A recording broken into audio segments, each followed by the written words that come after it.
Heidi Ho YouTube, Major Cord here, and I'm gonna get this damn review going. Okay, this is like the 5th or 6th time I've tried to review this knife. Even a couple months ago when I tried to review this, something went wrong and I had to stop the review. And just now when I tried to shoot this, the stupid dartboard started chiming. And that thing goes for like 2 or 3 minutes, and it just beeps and beeps and beeps. So, I'm gonna get this review done. This is the KaBar Dozier. This is the version with the thumb hole instead of the thumb stud. And you've probably seen this knife all over YouTube, or at least within the knife community, because basically everyone's reviewed it. But I want to put my own slant on things, because, you know, I'm cool like that. So, let's get down to business. This is one of my favorite lightweight EDC knives. I reviewed another lightweight EDC knife in the SOG Mini-Aegis, and if you remember correctly, I didn't have a ton of nice things to say about this knife. You know, it was kind of a mixed bag for me. I do have a lot more nice things to say about this knife. I'm going to warn you, this review is completely unscripted. I have no talking points, so I'm probably going to miss a lot of stuff. I may have to annotate it. Whatever. I've just found that I don't like reading off a talking point sheet, and I just find that the reviews are a hell of a lot more entertaining if I sit and bumble through them. So, with that said, this knife, made by KaBar, and while I'm on the subject of KaBar, they are a company that is relatively local to me. KaBar of Olean, New York. Olean's like an hour or so south of me. And it really bugs me whenever I hear a knife reviewer here on YouTube pronounce it Olean. For Christ's sake, it is not Olean. It's Olean. It really bugs the hell out of me when somebody says Olean. And I understand that if you're not from around here, you don't hear it pronounced correctly, but it's like nails on a chalkboard to me whenever I hear it. So, if you happen to see this video, please don't ever call it Olean, New York again. Do it for me. Do it for the children. Okay, but this knife has a 3-inch blade, and you know, I'm looking at the specs on my computer here because I can't be asked to measure it. An overall length of 7.25 inches and a closed length of 4.25 inches. So, you can do the math to figure out how long the handle is if you really want to know. But this wonderful 3-inch blade, which 3 inches is a really good length for general EDC, I've found. If I have a slip joint knife of around 3 inches, that's a good length. A lock blade knife, I really can't talk today, can I? A lock blade knife of around 3 inches, that's ideal. Any more or less, and it's either too small or just too large. Larger than that, and I find you're getting into the tactical territory, and smaller, and you're really getting into the gentleman's knife category. So 3 inches is really good and ideal. But this beautiful 3-inch blade is of Aus 8 steel, which is the same steel that SOG used on this Mini-Aegis. Comparably, I really can't give you an estimate of how the steels perform against each other, just because I'm not an expert on metallurgy. I can say that this steel really does hold an edge well. This is still the factory edge. I've used this knife pretty extensively. When I first bought it, I carried it for about, I'd say, 3 solid weeks, and then stuck it in a drawer. And since then, with only stropping, I haven't put it on any stones or ceramic rods or anything when I've carried it since. I've just stropped it up before I've carried it. This is the edge it still holds. So, that was a very poor example, because I'm looking to the viewfinder.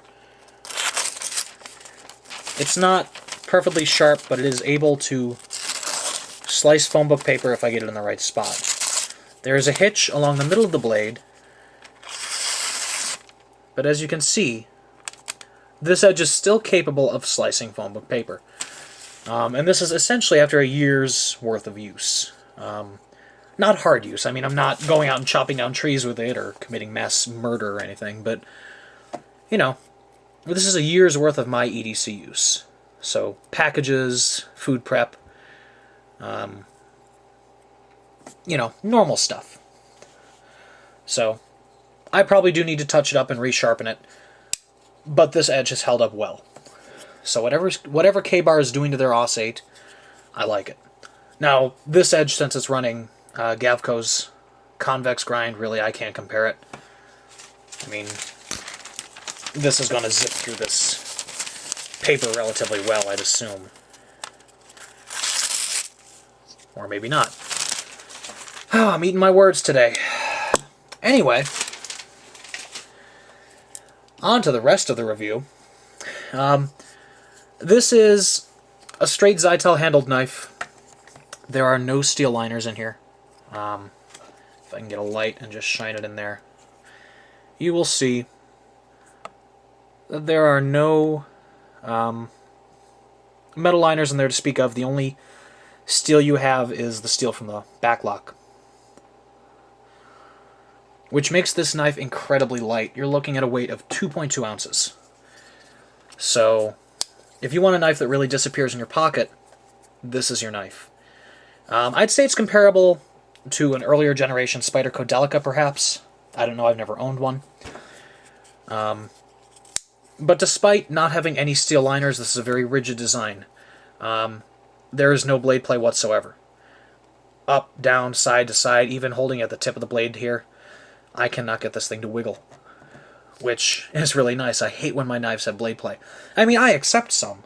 Don't get me wrong, I'm not, like, really picky, but if there's none, especially in a design with no liners, I really enjoy it. You do have an adjustable pivot screw. I'm not sure what size Torx it takes, but you do have Torx construction. By the looks of everything else, it's just pinned. Your pocket clip also takes a Torx, so you can swap it to either side. Just a single screw, but it's also sunk into the Zytel handle here, so it ain't moving. It's not shifting side to side.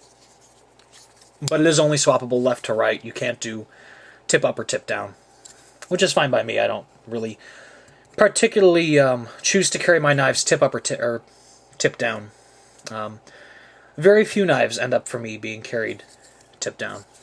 I guess it just depends on the knife. But the pocket clip itself is really outrageously strong. And that's one critique I am going to level on the knife. Is that this strong pocket clip combined with where they put it. You can see they attempted to put it on, actually I'll just show it on this side. They attempted to put it on an area with no texturing. And it would have been nice if they had put the pocket clip directly on this KaBar logo. However, if you can see there, the clip actually rides like right on the edge of it. So going in and out of your pocket, it will tear up your pocket. Just in the 3 weeks or so that I carried this knife, I chewed a nice track through a pair of cargo shorts. So if you really want to avoid chewing up your pockets, this probably isn't the knife for you. And it's not that the handle is aggressively textured either. In the forward direction, you really don't have a ton of grip. I mean, pushing down, my finger can slide. But oddly enough, in the left and right direction, or up and down depending on how you're looking at the knife, you have a lot more traction. Which I find weird because very rarely am I going to want my finger not to slip this way. If anything, I don't want my fingers to slip this way.